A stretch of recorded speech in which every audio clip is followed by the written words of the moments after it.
So here we are in a new year. And I remember in the past, every year it's like something new is going to happen this year, something great. And I'm going to take care of it and I'm going to lose weight and I'm going to do all these things. I'm going to start eating right, exercising, all that kind of stuff. Right. But then I was never feeling ready. I was never actually ready to just get started.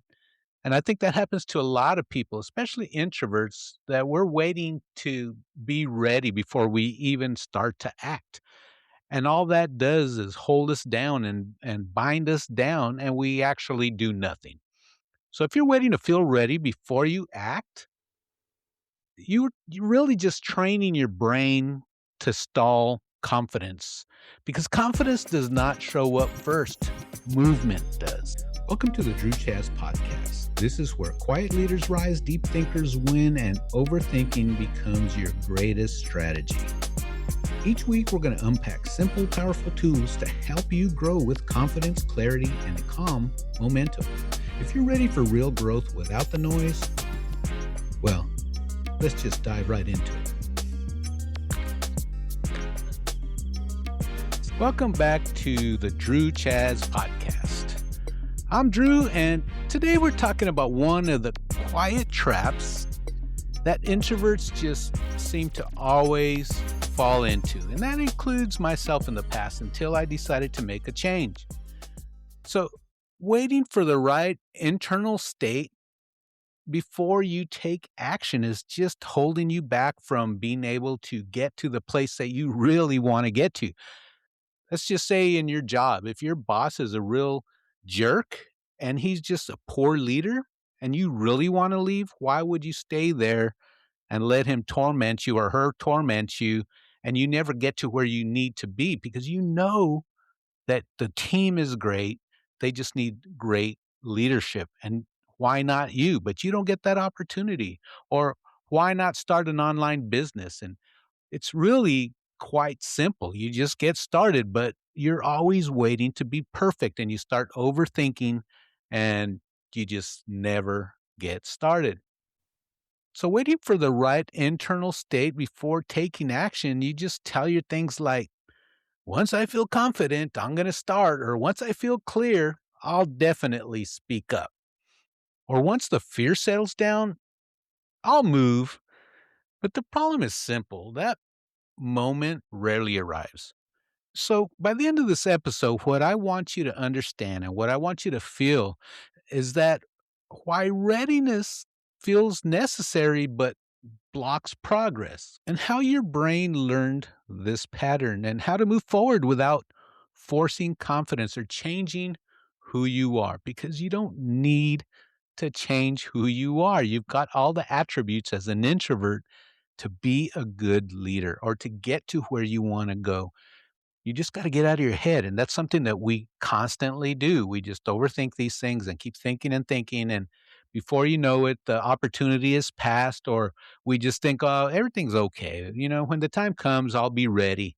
But you could have been ready and already achieving the goal that you had a year ago or 2 years ago.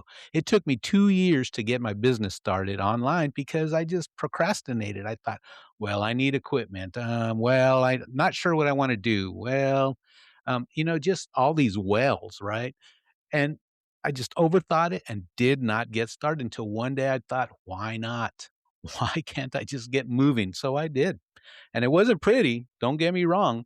I've learned a lot through the years, and just getting on social media was is a challenge. But when I just realized all of the introverts out there, just like me, who are really needing to get their life changed, it really gets me going, and I really feel like I can make a difference for you, just like I made a difference for me. And I moved up in my company relatively fast once I made this change. But there's a step-by-step process you gotta go through, and one of them, the very first one, is to stop overthinking and just getting started. Well, why is it that confidence never arrives before action? Well, that's something we're gonna discuss here, and you're gonna learn the difference between emotional readiness and functional readiness. You'll leave with a simple rule that helps you move even when doubt is present.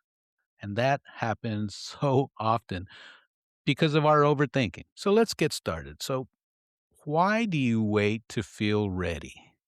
It's probably because waiting feels responsible and your brain associates readiness with safety. It believes action without certainty just equals risk, or too much risk is too much to give up of myself. As an introvert, sometimes we get lost and caught up in things that our mind just sends us. You struggle because you don't know how your mind is wired. So if you're an introvert, your power is already there. You analyze, you see the patterns, and you think ahead. But most introverts never learn how to use these strengths on purpose. That's why I created the Introvert Superpower Quiz. This quiz shows you how to make decisions, why you get stuck, and where your real leverage lies. Not personality fluff, but real insight you can use right away. If you've ever felt like you're capable of more but can't explain why you stall, this quiz will give you clarity. So go to the show notes and I'm going to post a link for you to take that quiz and find out what powers you already possess as an introvert. Take the quiz. For many introverts, this pattern formed early in life, and you were rewarded for thinking ahead. You learned mistakes were costly. So your brain adapted by slowing everything down. And really, the problem is not fear. The problem is over filtering. And you've got that big filter between your ears that just takes everything and analyzes and overanalyzes, right? Well, your brain wants internal alignment before the movement, but real life does not work that way. Most clarity arrives after action, and it's not going to arrive before it most of the time. So let's discuss the readiness myth. Readiness is a feeling, but action is a behavior, right? You know this, and feelings are unreliable decision makers. If you wait for confidence, your brain learns one lesson: action is dangerous unless conditions are perfect.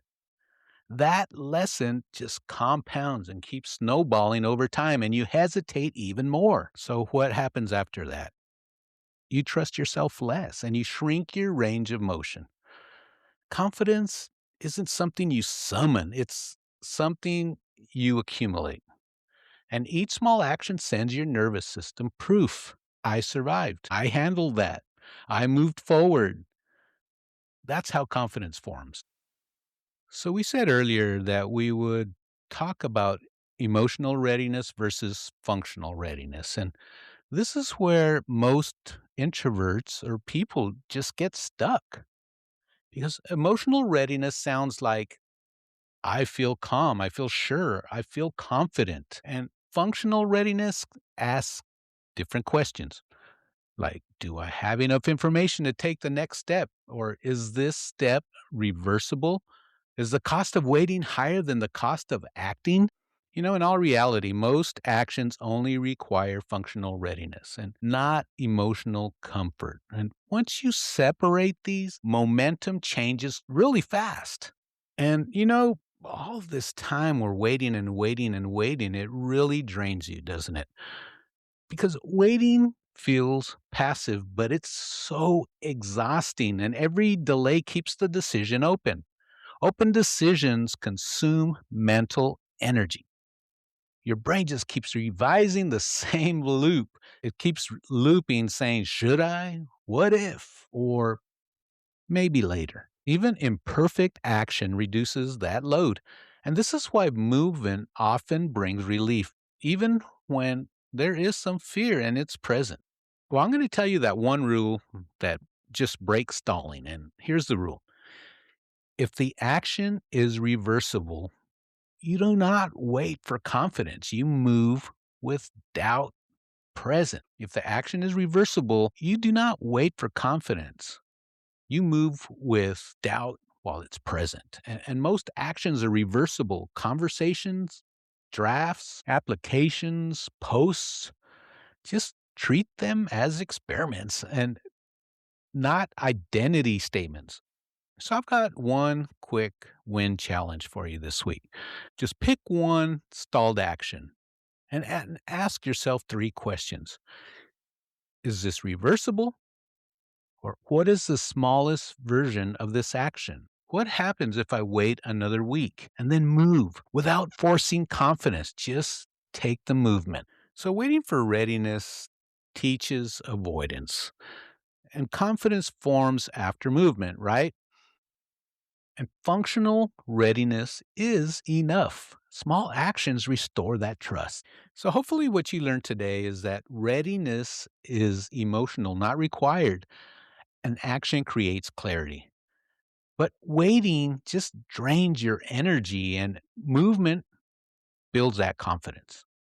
So you're not behind, you're not broken. You have been waiting for permission from a feeling that never really had authority. So all you need to do is move first and then let confidence follow. If this episode resonated with you, I would really love if you could leave a comment or if you can subscribe. Just take that action. Your hesitation pattern has a structure. I created a free introvert quiz that shows how your mind approaches decisions, pressure, and action.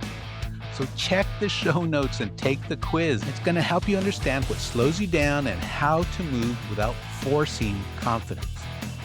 Because remember, your analytical mind isn't holding you back. It's your greatest strength when you know how to use it.